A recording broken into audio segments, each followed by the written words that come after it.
Diskusi kali ini akan kita diskusikan, kita bicarakan adalah sistem tenaga listrik. Ya, ini adalah sebenarnya bagian yang paling penting. Ya, kalau pada saat-saat yang lalu yang kita diskusikan itu adalah perangkat-perangkat, ya, artinya teori-teori pendukung. Nah, sekarang mulailah kita masuk pada sistem tenaga listrik yang sebenarnya. Ya, seperti telah disinggung-singgung pada saat yang lalu, bahwa sistem teknik tenaga listrik ini adalah terdiri dari 3 bagian besar utama, yaitu yang pertama ada yang disebut dengan pembangkit listrik tenaga. Ya, ini ya di sebelah sini ya.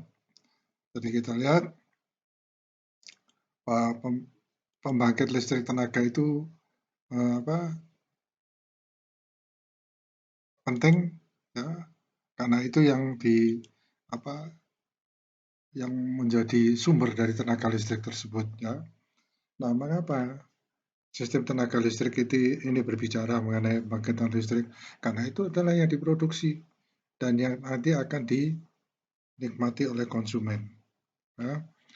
Nah, dari pembangkit listrik tenaga ini harus ada jelas, kita tahu harus ada yang disebut dengan sistem transmisi. Ya. Jadi sistem transport dari listrik yang dihasilkan oleh pembangkit listrik tenaga, ya, yang bermacam-macam itu ya. Jadi ada transmisi, dan transmisi nanti juga akan menjadi suatu bagian diskusi yang menarik ya, karena kita akan lebih dalam mengenal apa yang disebut dengan transmisi, apa syaratnya. Ya. Kemudian ada juga transmisi, ya, tetapi transmisi yang selanjutnya ini adalah bukan transmisi untuk mendistribusikan listrik. Produk dari teknik tenaga listrik ini adalah listrik. Setelah ditransmisikan, ada bagian yang mendistribusikan, ya, distributornya. Ya. Nah, distributornya ini ada yang mendistribusikan ini akan mengirimkan kepada konsumen. Saya kira Anda tahu semua itu, di mana konsumen itu terdiri dari pengguna listrik yang bermacam-macam kepentingannya ya. Ada yang rumah tangga cukup, ya, jadi hanya rumah tangga. Ada juga yang membutuhkan karena dia ingin membutuhkan listrik itu besar untuk industri. Ya. Industri itu ada industri, Anda tahu ada industri kecil, menengah, ya, ada industri besar, ya. Sehingga kita lihat bahwa listrik ini juga akan menghasilkan listrik kualitas untuk tingkat industri. Ya.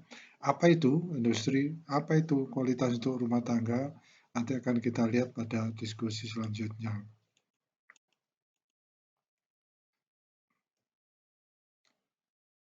Sistem tenaga listrik, ya, pembangkit listrik tenaga itu bermacam-macam. Ya. Saya kira Anda pernah mendengar semua, ada yang disebut dengan pembangkit listrik tenaga air. Ya. Ada yang disebut dengan pembangkit listrik tenaga uap. Ya. Ada juga pembangkit listrik tenaga diesel. Ya. Maksudnya diesel ini sebenarnya motor bakar ya. Atau internal combustion engine. Ya, yang umumnya dipakai untuk pembangkit-pembangkit itu adalah ya tenaga diesel. Ya. Meskipun ada juga yang memakai bahan bakar bensin, tapi umumnya di Indonesia yang dipakai itu adalah yang diesel. Kemudian ada pembangkit listrik tenaga gas. Ya, sebenarnya PLTU ini dan tenaga gas ini sama ya, mirip ya. Karena gas di sini yang dipakai itu bisa dipakai untuk membangkit, untuk menghasilkan uap. Ada juga yang langsung ke turbin gas. Ya, kok tenaga uap itu turbin uap, pada tenaga PLTG itu tenaga gas juga merupakan suatu turbin gas. Ya. Atau mungkin gas yang dipakai itu adalah untuk membangkitkan uap, ya, menghasilkan uap di ketel, maka TU dan TG ini mirip. Ya. PLTN, tenaga nuklir. Nah, sebenarnya tenaga nuklir itu memang bahan bakarnya nuklir, tetapi yang digerakkan itu sama dengan PLTU, yaitu yang disebut dengan pembangkit listrik tenaga uap. Ya, jadi nanti turbinnya adalah berupa turbin uap bermacam-macam ya, yang disebut dengan pembangkit listrik. Ya, di sini saya masukkan di tenaga mikrohidro, ya, karena kita lihat ada banyak sekali pembangkit-pembangkit listrik kecil, ya, yang sifatnya hanya untuk sistem perumahan ya atau rumah tangga. Ya, itu sebabnya ini adalah pembangkit listrik yang kecil. Jadi kita lihat apa selanjutnya adalah sistem. Bentar, saya lanjutkan sedikit. Pembangkit tenaga mikrohidro masih ada lagi ya. Saya kira Anda juga sering mendengar mengenai pembangkit listrik uh, tenaga matahari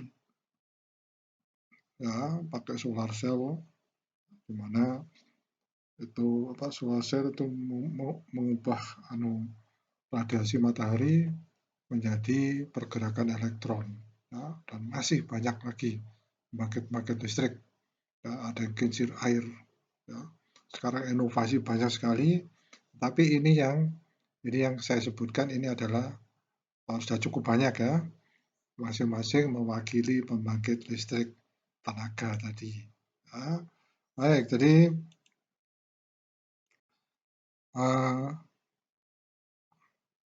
kita lihat pembangkit listrik tenaga ini ya, ini masih sistem tenaga listrik ya. Ini tadi disebutkan bagian kedua setelah pembangkitannya adalah transmisi ya. Kita lihat ada transmisi, mungkin bukan hanya 4 ya, ada banyak ya, tipe ya. Di sini ada yang disebut SUTET, saluran udara tegangan ekstra tinggi ya, saluran udara tegangan ekstra tinggi, sangat tinggi. Berapa Pak standarnya? Nah, pada awal diskusi kita mengenai teknik tenaga listrik ini, bahwa yang disebut dengan tegangan ekstra tinggi itu masing-masing negara berbeda ya. Tapi di Indonesia adalah sekitar 500 kilovolt ya, 500.000 volt ya. Oh, tegangannya kok tinggi sekali. Itu yang akan kita diskusikan apa sebabnya dipakai, bentuk saluran tegangan yang bermacam-macam ukurannya ya. Yang kedua disebut dengan saluran udara tegangan tinggi, bukan ekstra tinggi ya, tinggi ya. Itu sementara yang saya catat di Pulau Jawa ini SUTT itu 150 kilovolt ya. Saya mendengar di Jawa Barat ada yang lebih tinggi ya, tetapi yang kita diskusikan di sini adalah sementara adalah yang 150 kilovolt ya, 150.000 volt. Ada saluran udara tegangan menengah ya. Tegangan menengah ini ada bermacam-macam juga ya. Kalau yang kita ketahui di Jawa Timur, di Pulau Jawa itu ini adalah sekitar 20 kilovolt ya. Kemudian ada saluran udara tegangan rendah ya. Ini adalah tegangan yang dipakai untuk didistribusikan ke konsumen ya. Nanti kita diskusikan kenapa SUTT, SUT, SUTM dan STR ini bermacam-macam ya. Itu nanti kita diskusikan alasan-alasannya ya. Jadi sistem tenaga listrik, nah ini ya sudah disebutkan ya, SUTET selalu ada tegangan ekstra tinggi itu 500 kilovolt, SUTT 150 kilovolt, SUTM tegangan menengah 20 kilovolt, kemudian yang tegangan rendah itu antara 440 sampai 220 volt. Nah, Ada yang banyak protes sama saya, "Apa itu? Apa benar ada 440?" Ya, jadi Anda juga jangan percaya, ya. Anda cek apa benar ada tegangan 440, ya. Sebagai, informasi tambahan yang kita ketahui, yang kita kenal, itu adalah tegangan 220, ya, dan 380, ya. Sebetulnya saya harus menunjukkan diagram bagaimana tegangan tersebut didistribusikan, ya. Tadi, tahun-tahun sebelumnya saya pernah mengalami di rumah orang tua saya itu tegangannya adalah 110 volt, ya. Mengapa 110? Pertama yang kita ingat adalah untuk keselamatan, ya, keselamatan jiwa manusia, itu kuncinya, ya. Jadi jangan sampai ada berita bahwa orang meninggal karena apa, kena tegangan listrik, ya. Kemudian Anda akan bertanya, "Loh Pak, ini kok 500 kilovolt?" Ini ada alasannya, ya. Baik, kita lanjutkan.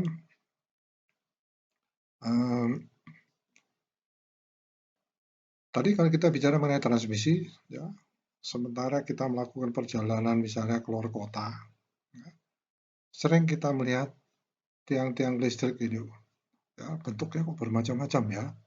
Oh, ini saya nggak terlihat ya. Ini SKTT ya. Jadi uh,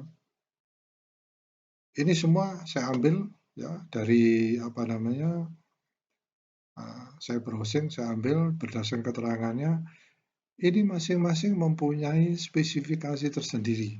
Jadi bentuknya tidak asal seperti ini, tapi ini tujuannya adalah untuk uh, apa uh, melayani ya tegangan seperti yang mana yang suited, ini, yang mana yang SUTT ya sudah tegangan tinggi yang ini kemudian ini SUTR. Ya. Kita lihat di bawah tiang listrik yang tegangan ekstra tinggi ini kita tidak melihat bangunan. Ya, meskipun mungkin di Indonesia itu masih ada ya, tapi itu dilarang ya, karena sangat berbahaya. Listrik yang ekstra tinggi, tegangan ekstra tinggi, itu kemungkinan kebocoran dari elektron itu bisa terjadi. Ya. Jadi kalau kita membangun bangunan yang tinggi, mungkin mendekati transmisi kabel ini, mungkin akan terjadi loncatan elektron seperti kilat pada petir itu ya. Nah kita perhatikan yang sini nih. Ya, di sini kita tidak lihat ada rumah. Nah di sini kok ada atap ya. Nah ini ya saya tidak terlalu yakin tegangan apa yang dipakai, tetapi berdasarkan kriterianya ini adalah saluran udara tegangan menengah mungkin ya. Yang bawahnya ini adalah yang tegangan rendah. Ya. Baik, saya akan diskusikan di sini mengapa pakai saluran udara tegangan ekstra tinggi. Ya. Nah, kita harus kembali kepada rumus-rumus listrik ya, bahwa rumus dasarnya adalah V sama dengan I kali R. Ini saya sudah singgung ya pada pertemuan kita yang kedua. Ya, V sama dengan I kali R. W atau daya ya, sama dengan volt kali ampere. Itu kuncinya. Ya. Kemudian sempat saya singgung bahwa ampere yang besar ya, itu menghasilkan panas. Arus yang besar menghasilkan panas. Ya, menghasilkan panas yang berupa kerugian energi panas. Ya. Karena arus yang besar, penampang yang kecil, ya, arus yang lewat itu berhimpitan. Ya, Anda bayangkan bahwa air itu, kalau salurannya kecil, air itu akan mengalami tekanan yang tinggi di dalamnya, sehingga terjadi gesekan. Ya. Nah, untuk itu, coba Anda ambil secari kertas, ya, kemudian Anda tuliskan di sana ya, watt sama dengan volt kali ampere. Watt itu daya, volt itu tegangan.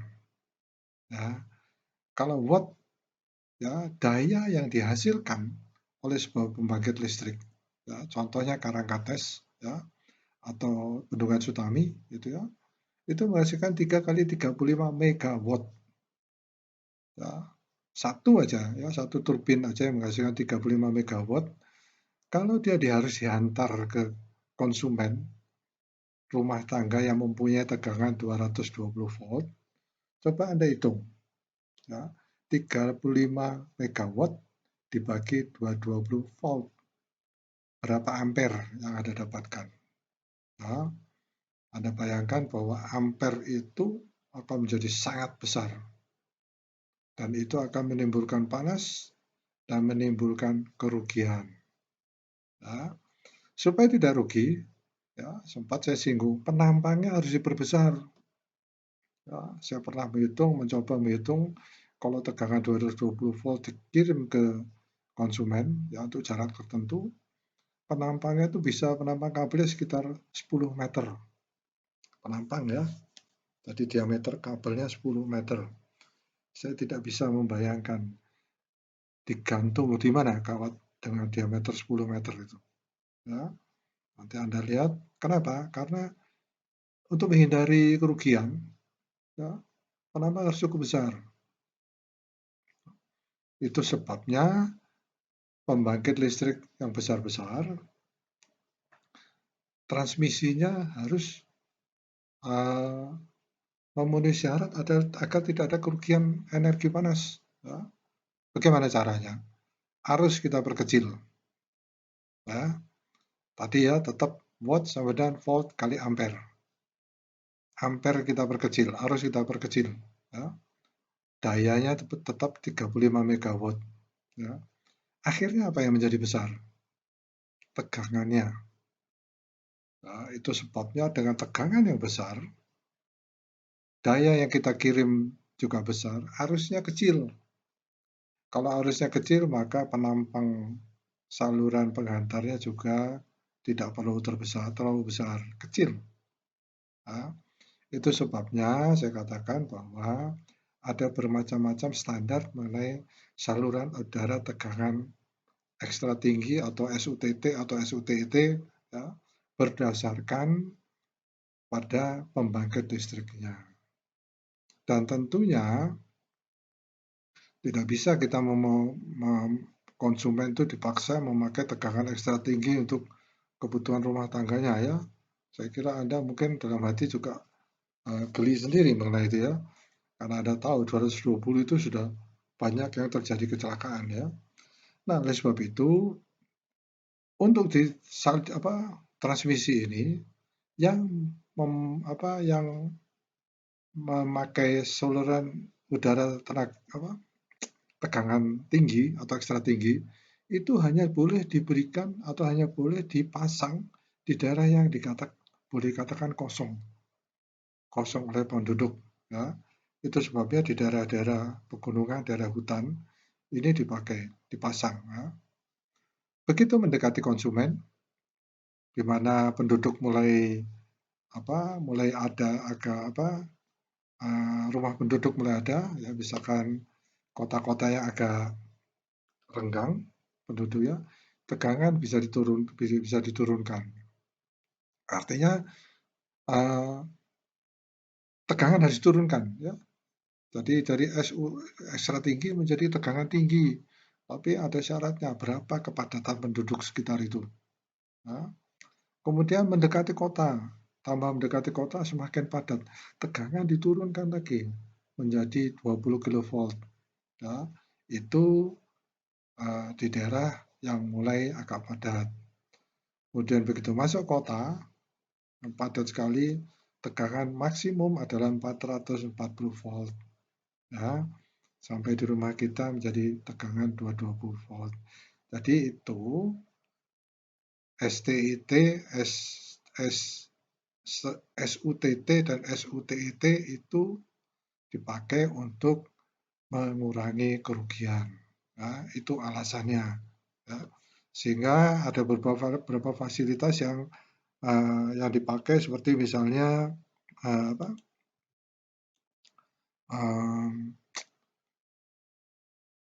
kartu induk.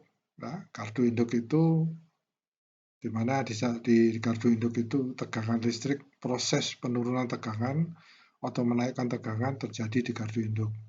Itu sebabnya kemarin, pada pertemuan kemarin, Anda review kembali apa yang disebut magnet dan elektromagnetik. Ya. Selanjutnya, ini Anda mereka harus Anda lihat sendiri ya, siapa namanya, tiang-tiang listrik ini ya, tiap hari mereka harus berdiri, hujannya, kepanasan. Jadi saya kira ya mereka boleh juga ya main-main seperti ini ya. Termesu sedikit. Ini adalah pembangkit listriknya, ya, hydroelectric dam. Hydroelectric itu pembangkit listrik tenaga air. Ya, tadi sudah disebutkan beberapa, saya memberikan sedikit sketsanya. Di sebelah ini ada bendungan, ini ada reservoir, kemudian ini ada penyaring. Ya, ini sederhana ya, karena kalau kita lihat, kalau Anda melakukan perjalanan dari Malang ke Blitar, ya, Anda akan melihat pembangkit listrik tenaga air di Sutami itu ya. Orang bilang juga Karangkates. Tidak seperti ini bentuknya ya. Turbinnya sama, turbin Francis. Generatornya mungkin sama, generator umumnya seperti ini. Kemudian hasil listriknya juga sama seperti ini. Ini ada sebuah gardu induk ya, di mana listrik dengan hasil tegangan tertentu masih terlalu rendah untuk bisa didistribusikan atau transmisikan. Ya. Mengapa terlalu rendah? Karena generator tidak ada ya, mungkin ada sekarang ya, tapi pada saat ini diasumsikan bahwa generator hanya bisa membangkitkan tegangan yang kecil. Saya tidak menyebutkan karena saya tidak terlalu yakin tentang hal itu. Kemudian di sini ada gardu induk menaikkan tegangannya, katakan menjadi 150 kV, ya, tegangan tinggi. Ya. Tegangan dinaikkan supaya distribusi atau transmisinya bisa seperti yang kita diskusikan, mengurangi kerugian. Ya, diharapkan kerugiannya nol. Nah, di Karangkates itu kita melihat di sini ada 3 pipa ya, berwarna orange ya, warna orange. Ya, tolong Anda perhatikan, itu adalah yang disebut dengan pipa untuk mengendalikan ya, untuk membuang energi namanya ya. Ya, orang bilang penstop di sana itu adalah untuk membuang energi. Untuk membuang energi apa, Pak? Ya, kita lihat sekarang, saya ganti pointer dulu. Ini bendungan, air turun, ini head, ya, ini yang saya bicarakan kemarin ya. Meter itu satuan panjang, tetapi di sini dikatakan satuan energi. Ya, kita sudah lihat ya. Ini energi dan head. Ketinggian ini, ya, dia akan mengalirkan air memasuki turbin. Kalau tiba-tiba ada breakdown pada turbinnya sehingga terjadi penutupan mendadak ya, ini akan terjadi yang disebut dengan arus balik ya. Ini yang disebut dengan water hammer. Ya, ada pukulan air yang bisa merusak. Ya, bisa merusak apakah salurannya atau pintu airnya, bahkan mungkin turbinnya. Untuk itu di sini diberikan sebuah saluran ya, bukan pengelak ya, tetapi saluran untuk membuang energi. Ya, stoknya itu di sini ya, sehingga pada waktu ada benturan, air itu akan meloncat masuk ke dalam penstock gitu ya. Maaf, itu bukan penstock. Penstock itu ini ya. Ini penstock. Jadi ada suatu saluran pembuang energi. Ya. Saya lupa namanya ya. Tadi pembuang energi yang tingginya juga sama dengan bendungan ini. Ya, sehingga air yang itu terlempar keluar, masuk di dalam pembuang energi. Ya. Sebenarnya di sini juga ada pembuang energi ya, untuk menyelamatkan bangunan. Ya. Di daerah ini ada pembuang energi juga, tetapi itu bukan sebuah pembuang energi untuk menyelamatkan adanya water hammering. Ya. Oh maaf, namanya surge tank ya, SURGE ya, surge tank ya. Surge tank itu adalah tangki untuk saluran untuk membuang energi kalau ada penutupan mendadak. Ya. Baik, itu turbin air. Ini kita lihat salah satu foto yang saya ambil, saya lupa ini di mana ya, apa di Amerika, apa di Cina ya. Sebuah pembangkit yang cukup besar, banyak sekali kita lihat ya. Ini ada turbinnya banyak sekali. Ya. Di baliknya ini, di dalamnya ini, masing-masing ini mempunyai pembangkit listrik. Nah, ini ada bendungannya, ada airnya, ini ada bendungannya. Kemudian setelah menggerakkan, ini adalah buangan. Kita lihat ya, buangannya ke atas ini adalah cara membuang energi air yang tersisa setelah keluar dari turbin. Ini adalah pembangkit listrik tenaga surya, PLTS. Nah, saya kira Anda banyak tahu. Dan sekarang lagi digalakkan pemakaian ini. Ya. Ini murah dan sekarang kualitasnya lebih baik ya.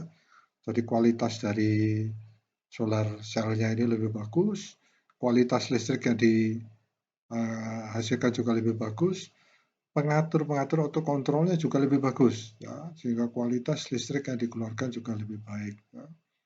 Dan ini sistemnya sekarang, kenapa dimasukkan dalam teknik tenaga listrik? Karena hasil dari solar energi ini atau tenaga surya ini sudah bisa dimasukkan di dalam grid atau digabungkan di dalam saluran PLN ya, yang tegangan 220. Sehingga kalau kita punya lebih listrik bisa dijual. Tapi itu bukan urusan teknik tenaga listrik ya. Ini ada sistem yang pembangkit listrik tenaga uap. Ya, ini ada sistem ketelnya. Ya, kemudian, sebentar, generatornya yang mana ini ya? Ini sistem produksi, ya ini ketel ya. Ada tabung atas, tabung bawah.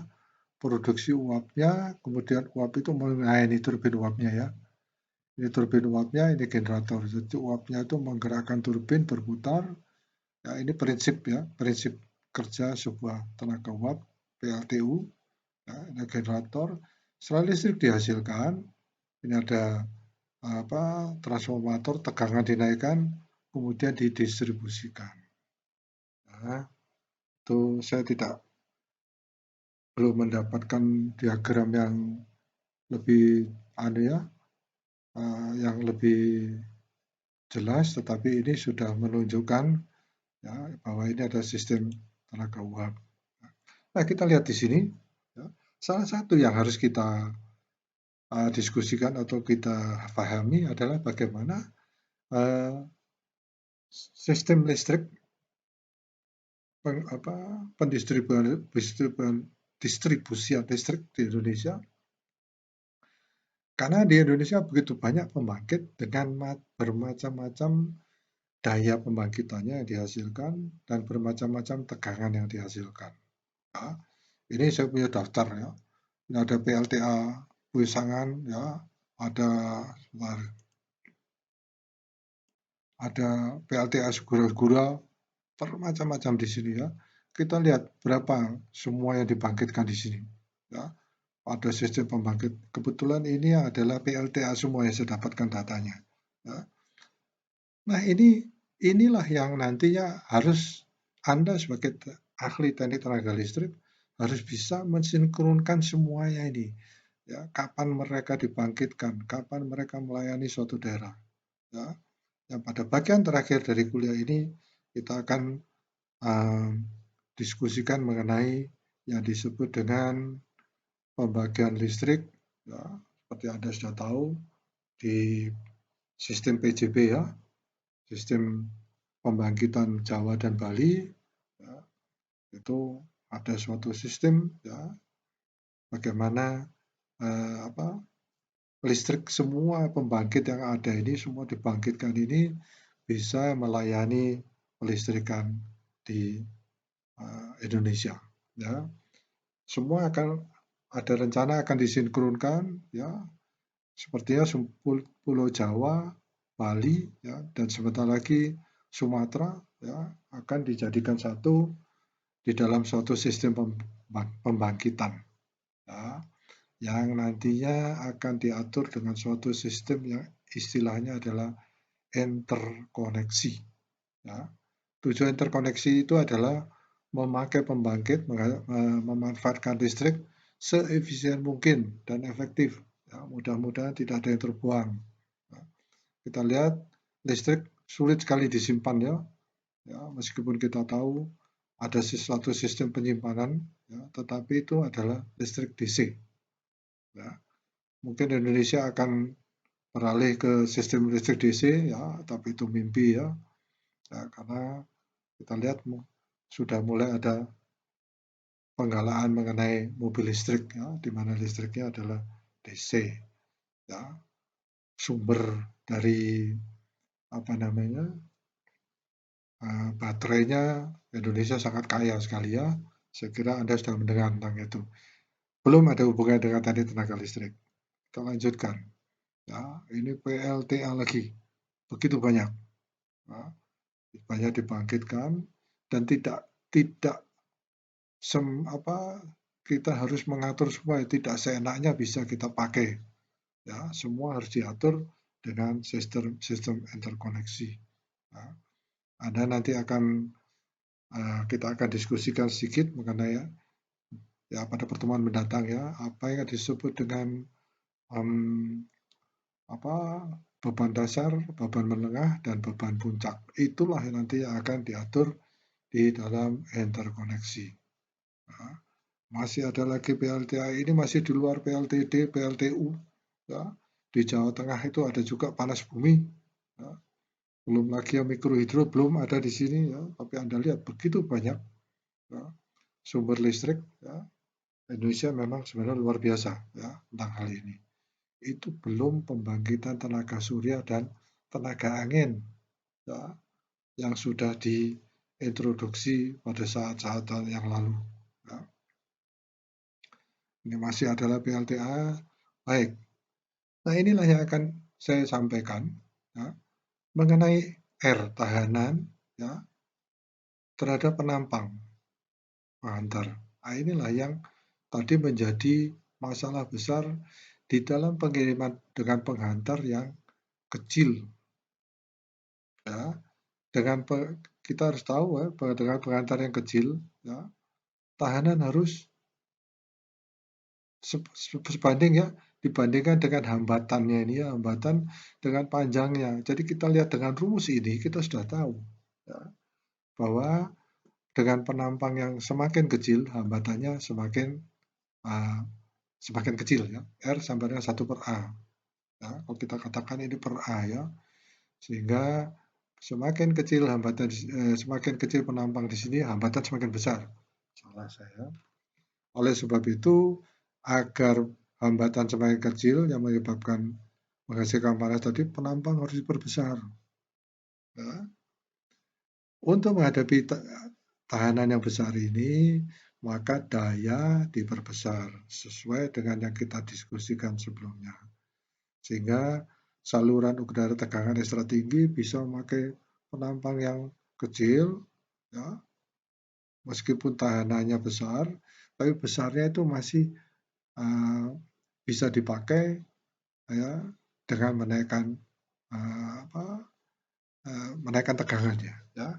Tadi Anda kembali diingat-ingat hubungan V sama dengan I kali R, daya sama dengan V kali I atau V kali A, ampere, ya, kemudian kita hubungkan dengan penampang di sini. Ya. Ini sangat-sangat dihindari oleh sistem teknik tenaga listrik atau sistem pembangkitan listrik. Ya. Di sini kita lihat hambatan ya, hambatan jenisnya ini perak, tembaga, aluminium, baja. Ini lihat hambatan paling besar ini baja. Ya. Kalau mau Anda bikin saluran udara, saluran listrik itu dari emas ya. Cuman masalahnya sekarang adalah dari antara ini bukan hanya hambatan jenisnya yang kecil, tetapi juga kekuatan tariknya ya. Seperti emas itu kekuatan tariknya itu kecil sekali sehingga meskipun di hambatannya koefisien hambatannya itu kecil, tetapi dia mungkin tidak kuat dipakai untuk sebagai pengantar, terutama pengantaran saluran udara, ya. Itu sementara yang kita diskusikan, ya. Nanti dalam pertemuan mendatang kita akan diskusikan mengenai apa itu yang disebut dengan saluran 3 fase, ya, saluran 1 fasa, ya, dan bagaimana membaca tegangan-tegangan tersebut. Ini adalah yang saya ingatkan tadi, V sama I kali R, tegangan arus, watt, daya sama V kali I. Ya. Kalau V kita naik ke tegangan tinggi, wattnya besar, ini besar, I-nya kecil. Kita lihat I kali R, ya. Sehingga kalau meskipun R-nya besar, ya, di sini kita lihat di sini, ya, meskipun R-nya besar, tapi kok I-nya kecil, ya, kemungkinan timbulnya panas itu kecil. Ya. Itu bisa didiskusikan atau bisa Anda coba melalui hitungan di atas kertas.